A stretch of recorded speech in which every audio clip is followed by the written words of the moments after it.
Graça e paz, sejam todos muito bem-vindos ao canal Ensino em Palestra. Meu nome é Alex Paulo, é uma grande honra estar aqui com você. Como foi a sua semana? Foi abençoada? Foi prazerosa? Teve algum problema? Teve alguma luta?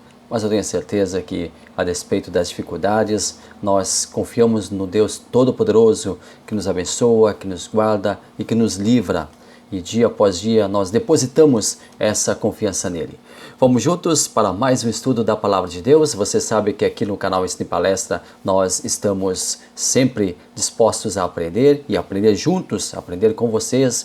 É o estudo sistemático da Palavra de Deus. Essa é a vertente do nosso canal e nós vamos hoje estudar mais uma parte, mais uma peculiaridade da vida do apóstolo Paulo. Nós estamos estudando a nossa revista Lições Bíblicas, o guia de estudos da nossa casa publicadora das Assembleias de Deus, que nesse trimestre traz o tema O Apóstolo Paulo, Lições da Vida e Ministério do Apóstolo dos Gentios para a Igreja de Cristo. Nosso comentarista é o nosso teólogo, nosso pastor, Elienay Cabral. E nós estamos hoje chegando à lição número 10. Vamos juntos então para mais uma lição, para mais uma aula. E desde já, muito obrigado a você que está conosco. Muito obrigado a você que toda quarta-feira, às 8 da noite, fica ligadinho no canal Ensino em Palestra para assistir a estreia da aula da semana. Você que nos assiste durante um outro período, você que nos assiste em uma outra oportunidade, nós também queremos convidar você para toda quarta-feira, às 8 da noite, estar presente na estreia do vídeo da semana e assim participar do nosso canal. Deixe seu like, deixe aí o seu comentário, é muito importante o seu comentário, o que você está achando do trimestre, enfim, faça conosco esta interatividade. Vamos juntos? Vamos lá a mais uma lição aqui no canal Ensino e Palestra.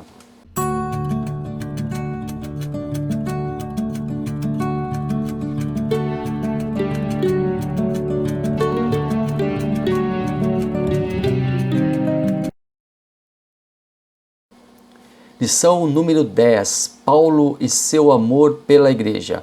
Nós encontramos na nossa revista o textual, a verdade prática, a leitura diária, é muito importante, são itens fundamentais para nós entendermos o nosso estudo. E a nossa leitura bíblica em classe, que encontra-se na carta de Paulo, primeira carta de Paulo aos Tessalonicenses, capítulo 1, versículos 1 e 10. Você sabe que nós não lemos aqui o texto, ele é um pouco longo, mas é importante, é primordial que você leia o texto que nós estamos colocando aqui na tela. É importantíssimo para que nós possamos compreender o tema que vamos estudar hoje. Nós temos então a nossa introdução e nós temos o nosso primeiro tópico, o amor de Paulo pela igreja. Primeiro subtópico, o amor como o de um pai para um filho. Segundo, o amor motivado pelo modo de viver o evangelho. Terceiro, o amor deve nortear a vida na igreja local. Uma coisa muito interessante, nós já estudamos aqui no canal, que Paulo foi o maior, ou um dos maiores perseguidores da igreja. No seu tempo foi o maior. Ele perseguia, ele mandava açoitar, ele mandava torturar psicologicamente, mandava prender. Muitos foram mortos através daquele ofício que Paulo tinha. Paulo considerava a sua missão de vida perseguir aquelas pessoas que falavam daquele Cristo. O Cristo que apareceu para ele ali na entrada de Damasco e mudou radicalmente a sua vida. A partir de então, ele deixa de ser um dos mais ferozes perseguidores para ser um dos mais ferrenhos defensores da igreja. Paulo foi o maior plantador de igreja, conforme nós já estudamos aqui no nosso trimestre. Ele não apenas plantava ou construía, ele regava, ele cuidava, ele ensinava, ele pastoreava. Paulo tinha um grande amor pelas igrejas por ele fundadas. Era como um filho. Cada igreja, um filho. E nós sabemos que cada filho tem a sua particularidade. Cada filho tem a sua identidade. Cada filho tem a sua personalidade. E Paulo estava atento a tudo isso. Nas suas cartas, Paulo, ele identificava os problemas e ele os corrigia. Ele ajudava. Ele norteava o caminho das pessoas que ele já havia pastoreado e agora estava escrevendo a elas. Paulo tinha um carinho, um respeito muito grande pela igreja. E isso fica bem perceptível, fica bem notório, fica bem nítido, fica transparente, fica cristalino ao nós lermos as cartas paulinas. E alguns aspectos desses cuidados eu gostaria de chamar a atenção para você. Eu gostaria de chamar a sua atenção quanto a alguns aspectos no cuidado de Paulo para com as igrejas. Primeiro, Paulo entrava e pregava. Paulo entrava na cidade, e imediatamente ele procurava uma sinagoga para pregar. Ele pregava sobre Cristo, a sua mensagem era cristocêntrica. Paulo pregava primeiramente para os judeus. Paulo dispensava um destaque especial ao povo judeu, porque ele sabia que eles eram os eleitos de Deus. Lá em Atos capítulo 14, versículo 1, por exemplo, e aconteceu que em Icônio entraram juntos na sinagoga dos judeus e falaram de tal modo que creu uma grande multidão, não só de judeus, mas de gregos. Ou seja, muitos judeus acreditavam, criam e começavam a viver aquele novo estilo de vida, mas muitos deles não acreditavam, não criam e expulsavam Paulo das sinagogas. Muitas vezes Paulo foi expulso das sinagogas. Depois Paulo saía e ia para pregar aos gentios. Os gentios estavam em um segundo plano, mas não porque Deus achava eles menores, não que próprio Paulo achava eles inferiores. Não, Paulo sabia que a primazia era para o povo judeu, mas o povo judeu não aceitava e Paulo ia então e pregava para os gentios. Caso os judeus aceitassem, eles eram convidados a entrar naquela nova expectativa de vida. E os gentios da mesma maneira. Paulo entrava e pregava. Paulo entrava e mostrava, através da sua eloquência, através da sua oratória, através da sua pregação, sempre muito bem pontuada, o que era o Evangelho e quem era Cristo. Mas, sobretudo, Paulo tinha a unção do Espírito Santo, e nós já vimos isso aqui. Paulo era cheio do Espírito Santo. Ele não usava somente palavras persuasivas, ele usava a graça e a misericórdia do Espírito Santo que o abasteciam para pregar e fazer a obra. Paulo, ele deixava uma igreja constituída, deixava líderes constituídos. Nós vimos na nossa lição anterior que lá em Mileto ele manda chamar os anciões, os bispos, os líderes ali de Éfeso para aconselhar eles, para dar a eles algumas instruções finais. Paulo tinha uma preocupação muito grande ao deixar a sua igreja. Paulo tinha uma preocupação muito grande porque era um filho que ele estava cuidando, estava nutrindo, estava abastecendo com o conhecimento. E agora ele precisava sair para uma nova jornada e deixar o seu filho com outro. E ele escolhia os líderes para que eles pudessem continuar cuidando da igreja. O apóstolo tinha uma grande preocupação quanto à continuidade do seu trabalho. Sabia que nem todos estavam firmes o bastante para suportarem as afrontas, os falsos ensinamentos que eram introduzidos dentro da igreja depois que Paulo saía dali. Era inevitável. Após a saída de Paulo de determinada igreja, para lá ocorriam grupos que faziam de tudo para desconstruir todo o trabalho de Paulo e colocar por terra, colocar em xeque o seu ensino. Nós já vimos isso também na lição passada. Lá em Atos, capítulo 20, versículo 29, vamos lembrar: porque sei isto, que depois da minha partida entrarão no meio de vós lobos cruéis, que não pouparão o rebanho. E alguns desses lobos traziam heresias, como por exemplo o gnosticismo. O gnosticismo que dizia que Deus, um Deus mau, um Deus perverso, havia criado o homem e colocado o espírito do homem aprisionado dentro de um corpo que para eles não valia absolutamente nada. O que se fizesse com o corpo estava tranquilo porque o corpo não era importante. Ainda outros grupos de hereges acabavam chegando até ali. O maniqueísmo, o montanismo, o pelagianismo, nós não vamos falar sobre eles aqui. Mas um outro grupo que fazia muito estrago também eram os judaizantes. os judeus convertidos ao judaísmo, que traziam consigo os ritos da lei. Queriam que as pessoas que se convertiam a Cristo também praticassem a religião judaica, em toda a sua essência, as leis, as festas, os dias sagrados, as festas sagradas, o dia de sábado. Queriam que o povo que se convertesse também participasse do judaísmo. E isso foi um embate muito grande que aconteceu em vários lugares.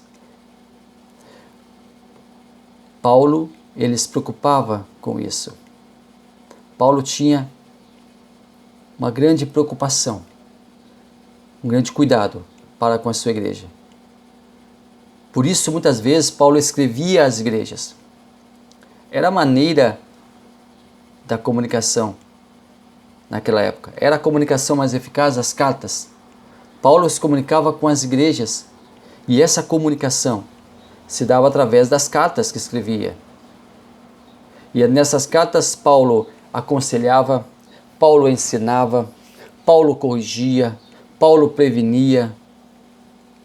Imagine você, se Paulo vivesse nos dias de hoje, com tantas formas eficazes de comunicação que nós temos, com tantas redes sociais que nós temos, com tantos mecanismos de comunicação que nós podemos lançar mão para pregar o Evangelho. Paulo faria literalmente não, mas Paulo faria figuradamente chover com todas as ferramentas, todo o instrumental que ele teria à sua disposição. Mas nós temos esse instrumental. Nós temos essa possibilidade de pregar o Evangelho pelas mais diferentes formas. E nós temos que aproveitar, porque Paulo não está aqui e nós somos os sucessores de Paulo na pregação. Nós somos os sucessores de Paulo no evangelismo. Nós somos os sucessores de Paulo na formação de igrejas. Paulo, ele era um emissário. A partir do primeiro concílio de Jerusalém, algumas coisas foram definidas no colégio apostólico, principalmente como a igreja deveria receber o povo gentil. E ali foi discutido se realmente os gentios precisariam passar para a circuncisão, se os gentios precisariam acatar toda a lei judaica.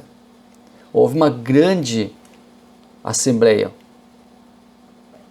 houve um grande embate ali. Como as igrejas deveriam se portar frente aos gentios que estavam se convertendo. E ali em Atos capítulo 16, versículos 4 e 5, diz assim: E quando iam passando pelas cidades, eles entregavam para serem observados os decretos que haviam sido estabelecidos pelos apóstolos e anciões em Jerusalém.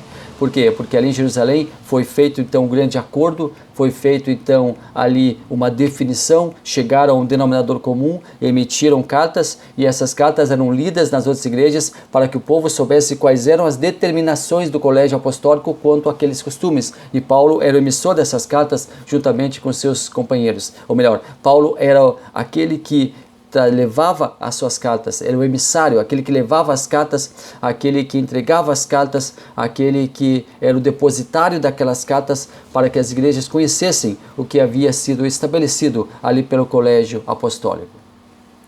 O trato de Paulo para com as igrejas criadas. Paulo tinha um carinho para com todas as igrejas que criara, mas com algumas ele tinha um relacionamento muito especial.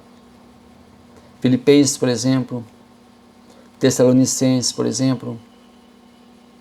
Paulo tinha um carinho muito especial pelos seus filhos. Tópico 2. Amor e fé na igreja. Primeiro subtópico, amor, uma palavra proeminente nas cartas de Paulo. Segundo subtópico, a fé e o amor no ensino de Paulo. Terceiro subtópico, a dimensão prática do amor na igreja.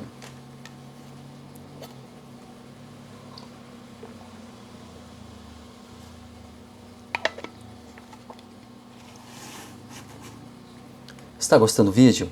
Está bom? Está sendo útil para você? Curta ele. Deixe seu like aí. Deixe seu comentário. Nos ajude a crescer aqui na plataforma. Você não sabe como é importante um like. Você não sabe como é importante você colocar ali um gostei. Você não sabe como é importante você colocar um comentário, por mínimo que seja. Isso ajuda, isso alavanca o canal. E nós queremos crescer aqui para honra, louvor e glória e para a graça de Deus ser espalhada para todos. A honra, o louvor e a glória de Deus.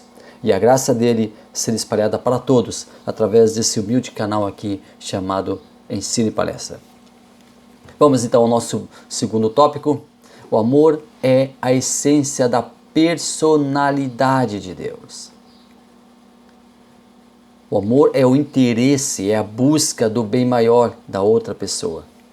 Paulo falou sobre isso. Romanos capítulo 5, versículo 5. E a esperança não traz confusão, porquanto o amor de Deus está derramado em nossos corações pelo Espírito Santo que nos foi dado. O amor, em seu conceito mais sublime, é personificado em Deus. A melhor e mais curta definição do amor é Deus. Nós não podemos dizer Deus tem amor. Nós devemos dizer Deus é amor. A essência da personalidade de Deus é amor. Mas Deus é amor e muitas pessoas se apegam a isso para fazer o que querem. Se apegam a isso para dizer que Deus aceita tudo. Não, Deus é amor, 100% amor, mas também Deus é justiça, 100% justiça. Deus é sempre amor e Deus é sempre justiça. E o amor e a justiça de Deus estão lado a lado. Também em Romanos, no capítulo 5, no versículo 8, nós encontramos: mas Deus prova o seu amor para conosco em que Cristo morreu por nós, sendo nós ainda pecadores. Ou seja, o amor, ele está nas cartas paulinas. E lá em 1 Coríntios, no capítulo 13, versículo 4, e também no versículo 6, versículo 7, Paulo falou sobre o amor. Paulo diz que ele é sofredor, ele é benigno, ele se alegra com a verdade, ele crê, ele espera e ele suporta. Paulo falou muito sobre o amor e disse inclusive o que o amor não faz, lá no capítulo 13, versículos 4 ao 6. Não é invejoso, não é leviano, não se ensoberbece, não é indecente, não é interesseiro, não se irrita, não pensa o mal, não gosta da injustiça. Paulo falou muito sobre o amor. O amor, ele não é partidário.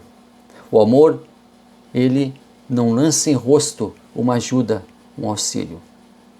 Paulo também falou de fé nas suas cartas. E fé e fidelidade na língua portuguesa são palavras distintas, mas ambas são utilizadas para identificar uma mesma característica do chamado fruto do Espírito. Para a ciência, o correto é ver para crer, e para o cristianismo, o correto é crer para ver. Fé é crença, é acreditar. Todo aquele que acredita que Jesus é o Filho de Deus, que Jesus tem poder para conceder a vida eterna, que Jesus tem poder para reconciliar o homem com Deus. Todo esse que crê em Jesus Cristo, que acredita em Jesus, que espera a volta de Jesus, é colocado no rol dos filhos de Deus. Paulo falou muito sobre fé. Paulo falou muito sobre o amor nas suas cartas paulinas. Paulo se preocupava para que esse amor ele fosse algo inerente à própria condição daqueles que estavam aceitando a Cristo, aqueles que estavam aceitando as ordenanças da igreja. Ele queria que a fé e o amor fossem inerentes, fizessem parte da vida daquelas pessoas. Chegamos ao terceiro tópico, as três virtudes na igreja de Tessalônica: fé, amor e esperança. Primeiro subtópico, as três virtudes teologais. Segundo, a virtude da fé. Terceiro, a virtude do amor. Quarto, a virtude da esperança. Um rápido apanhado sobre a igreja em Tessalônica.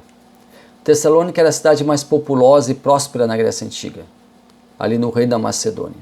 Ela estava localizada no principal caminho que ligava Roma à Ásia. Depois de pregar em Filipos, conforme nós vimos lá em Atos 16, Paulo e Silas foram para Tessalônica. Paulo trabalhou com seu companheiro Silas ali em Tessalônica. E eles foram expulsos da cidade ali por líderes judeus. Está lá em Atos 17. Mais tarde, Timóteo relatou a Paulo que os santos de Tessalônica tinham permanecido fiéis, que a igreja ali fundada havia permanecido fiel, apesar da perseguição e da influência, ou da tentativa de influência dos grupos que tentavam se acampar na igreja. Mas a igreja, ela sobressaía. A igreja, ela estava não sendo influenciada, porque muita igreja hoje está sendo influenciada. Hoje a igreja está sendo influenciada e contaminada em muitos lugares, em muitos aspectos. Mas ali em Tessalônica, a igreja era influenciadora. A igreja era propagadora. A igreja era multiplicadora da graça e do amor de Deus. E a retidão daquele povo ali estava se espalhando mundo afora. Lá em 1ª carta de Paulo aos Tessalonicenses 3, 6 e 8, vindo porém agora Timóteo de vós para nós, e trazendo as boas novas da vossa fé e amor, e de como sempre tendes boa lembrança de nós, desejando muito ver-nos, como nós também a vós.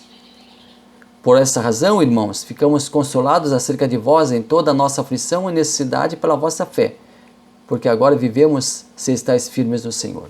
Paulo havia ficado exultante com aquelas notícias alvissareiras. A igreja de Tessalônica estava fiel, a igreja de Tessalônica estava de pé, a igreja de Tessalônica estava consolidada, a igreja de Tessalônica estava firmada na rocha. Os convertidos ali em Tessalônica foram os primeiros europeus a aceitar o evangelho, e eles foram perseguidos por isso. Eles tinham dúvidas muito grandes sobre a segunda vinda de Cristo. Por isso, Paulo, em Tessalonicenses, ele dedica um amplo espaço para falar acerca da vinda de Cristo, da segunda vinda de Cristo, tirando as dúvidas que haviam ficado ali. A igreja ali estava crescendo porque ela tinha fé em Deus. A igreja ali estava crescendo porque ela tinha amor uns pelos outros, união. A igreja ali estava crescendo porque eles tinham esperança na volta de Cristo. E mesmo sem saber muitas coisas, mesmo tendo muitas dúvidas sobre a volta de Cristo, eles tinham convicta esperança da volta de Cristo. E Paulo ajuda-os a entender melhor sobre esse assunto. 3 virtudes fundamentais para a igreja de hoje. Fé. Uma igreja que se reúne tem que ter fé quando for orar pelos enfermos, quando for orar pelas necessidades, quando for orar por outras pessoas. Tem que ter fé que o tempo que eles estão ali é um tempo que eles estão na presença de Deus, de um Deus único e soberano.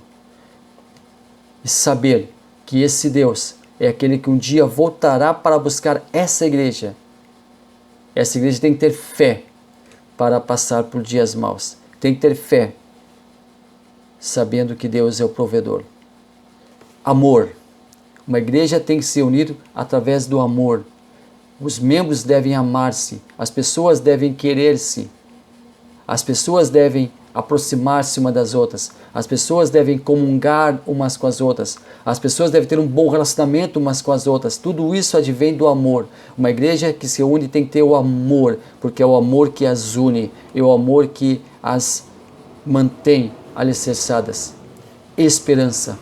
A igreja tem que ter esperança que um dia ela irá ao encontro de Cristo, que um dia ela irá até as nuvens do céu encontrar-se com o seu Rei. A igreja tem que ter esperança que não é apenas entrar e sair do templo, entrar e sair ali da comunidade, entrar e sair ali da reunião. Tem que ter esperança que esse entrar e sair aqui na terra um dia vai acabar e nós entraremos ali no céu para nunca mais sairmos. Fé, amor e esperança devem ser 3 pilares na igreja de hoje. Concluindo, inimigos da igreja de hoje. Inimigos da igreja de hoje. Quem são os inimigos hoje da igreja? Nós falamos aqui de alguns grupos heréticos que haviam ali. Hoje nós temos o determinismo. Eu determino que você vai ser abençoado. Eu determino que você vai ser rico. Eu determino que você vai ser isso, vai ser aquilo. Nós não determinamos nada. Nós pedimos, nós imploramos, nós nos ajoelhamos, nós colocamos o nosso rosto em terra pedindo a Deus que Ele, pela sua misericórdia, não por mérito, não é meritocracia, não é por mérito próprio, não é por mérito nosso, é por graça e misericórdia de Cristo que nós somos abençoados. O determinismo, ele leva a igreja ao fracasso, ele leva a pessoa ao fracasso. Olha para teu irmão, fala isso, olha para tua irmã, fala aquilo. Os animadores de auditório que tentam fazer com que as pessoas se comportem como verdadeiras marionetes. A igreja não precisa de animadores de auditório, a igreja precisa de servos de Deus que levem a igreja a pensar, a meditar na sua palavra, a crer na sua volta, a crer que Jesus Cristo é o Salvador e um dia voltará. Hoje nós temos alguns inimigos dentro da igreja e alguns líderes de algumas igrejas estão se mostrando mais inimigos da palavra de Deus do que amigos. Muitas coisas estão entrando aí em muitas igrejas que não estão condizentes com a palavra de Deus. São inimigos e devem ser combatidos. São inimigos e devem ser repelidos. Mas graças a Deus que Ele, o Senhor Jesus, nos mostra. Graças a Deus que o Senhor Deus, Ele próprio, nos faz entender, através da sua palavra, como nós devemos nos comportar. Porque a sua palavra, a Bíblia Sagrada, é a nossa bússola, é o nosso norte, é o nosso chão, é o nosso porte, é a nossa guarida, é o nosso esteio. A Bíblia Sagrada é quem nos diz como nós devemos nos comportar dentro e fora da igreja. Muito obrigado a você que esteve até aqui conosco. Foi um prazer imensurável ter a sua companhia. Inscreva-se no canal. Não saia sem deixar o seu like, hein? Não saia sem deixar o seu gostei. Não saia sem deixar o seu joinha. Vai ser uma grande honra para nós. E se você não é inscrito, nos ajude, nos dê esse crédito. Inscreva-se no canal e ative o sininho e faça parte da nossa comunidade. Toda quarta-feira, 8 da noite, vídeo novo no canal. Deus abençoe maravilhosamente a sua vida.